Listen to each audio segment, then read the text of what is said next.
여러분 안녕하십니까? 오늘 9시 뉴스는 라인펀드와 관련한 단독 보도로 시작합니다.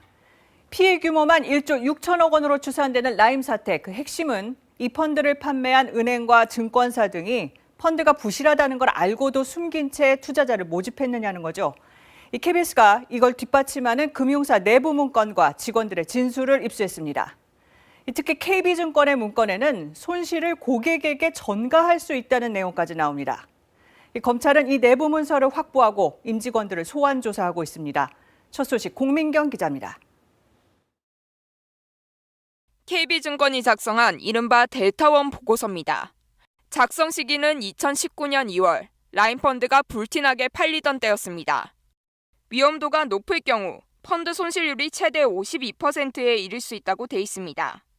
그러면서 라임에 대한 대출 담보 비율을 50%로 높이면 KB증권의 손실은 제한적이라며 대신 위험을 고객에게 전가할 수 있다고 적혀 있습니다.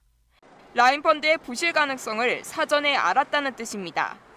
KB증권은 약 570억 원 규모의 라임펀드를 팔았는데 이 보고서 작성 뒤에도 20여일 동안 계속 판매했습니다. 1조 원 넘게 라임펀드를 판매한 우리은행 역시 사전에 위험 가능성을 알았습니다. 우리은행의 내부 보고서, 역시 라인펀드 판매가 한창이던 2019년 3월과 4월, 리스크 관리 부서가 작성했습니다.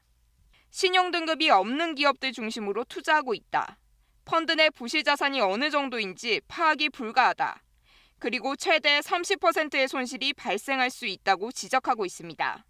당시 현장 실사를 나갔던 우리은행 직원은 KBS 취재진에게 라임에서 얘기한 것과 완전히 다른 상품을 우리가 팔고 있었다는 걸 2월 말부터 인지했다고 털어놨습니다.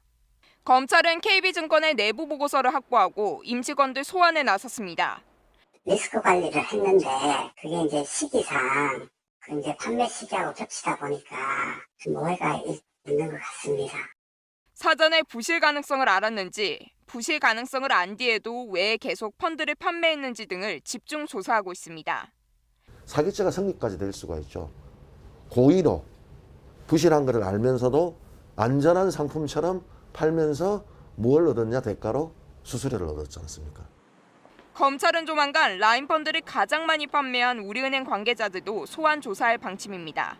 KBS 뉴스 공민경입니다. 네, 라인펀드를 가장 많이 판매한 금융기관은 우리은행입니다. 2019년 2월부터 4월까지 석 달 동안 1조 600원어치나 됩니다. 신한은행이나 하나은행, KB증권에 비해서 압도적으로 많습니다. 라인펀드 총 부실 규모가 1조 6천억 원이니까 우리은행이 판매한 펀드가 가장 큰 문제라고 볼 수도 있습니다. 만약에 우리은행이 부실 가능성이 있다는 걸 알고서 곧바로 판매를 멈췄다면 어떻게 됐을까요? 그럴 수 있었지만 실제로는 황당한 일이 벌어졌습니다. 계속해서 시사기획창 홍사훈 기자가 취재했습니다. 취재팀은 우리은행 내부 직원들로부터 당시 상황을 들을 수 있었습니다. 두 차례에 걸쳐 부실 가능성을 경고하는 보고서가 올라오자 2019년 4월 9일 부행장 주재 회의가 열렸습니다. 이 회의에서 라인펀드 신규 판매 중지가 결정됐는데 어처구니 없는 조건이 붙었습니다. 기존에 예약받아놨던 물량은 마저 다 팔고 끝낸다는 겁니다. 펀드 가입하겠다고 예약받아 놓은 게 많다.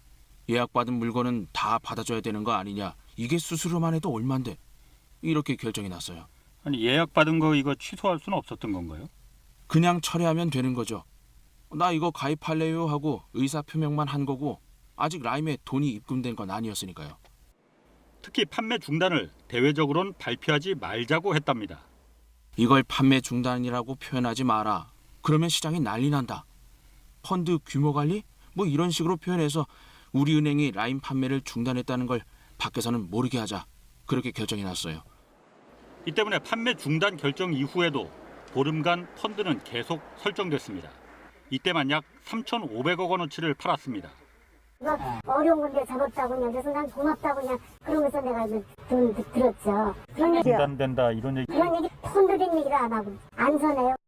중단된 상품이라고 얘기 안 했었어요. 그런 얘기하면 누가 합니까? 그런 얘기 안 했고.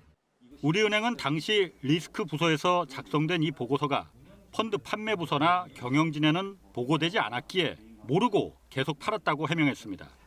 보고되지 않은 이유를 물었습니다.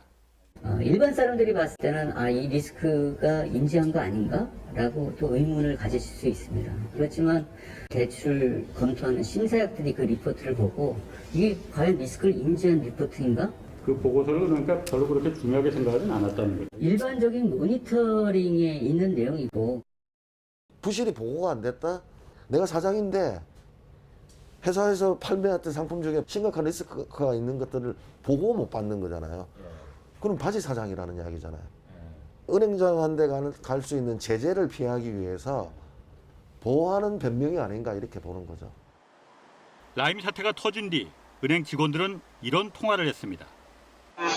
형사적으로 책임이 커질 수 있다라고 했고, 그거는 형사라면은 그거를 무시한 의사결정자들의 문제 아니에요? 제가 이제 부행장님 그걸 드렸었거든요. 네네. 내부적으로도 당시 부행장님이 의사결정을 또 하셨는데, 네. 그 이후에도 판매가 어쨌든 4월 말까지 일어났어요. 이거는 사실 약간 우리끼리 얘기지만 사실 부실 인지하고 판 거랑 이 여건이 만약에 수면 위로 드러나게 되면은 우리가 문제지. KBS 뉴스 홍사원입니다.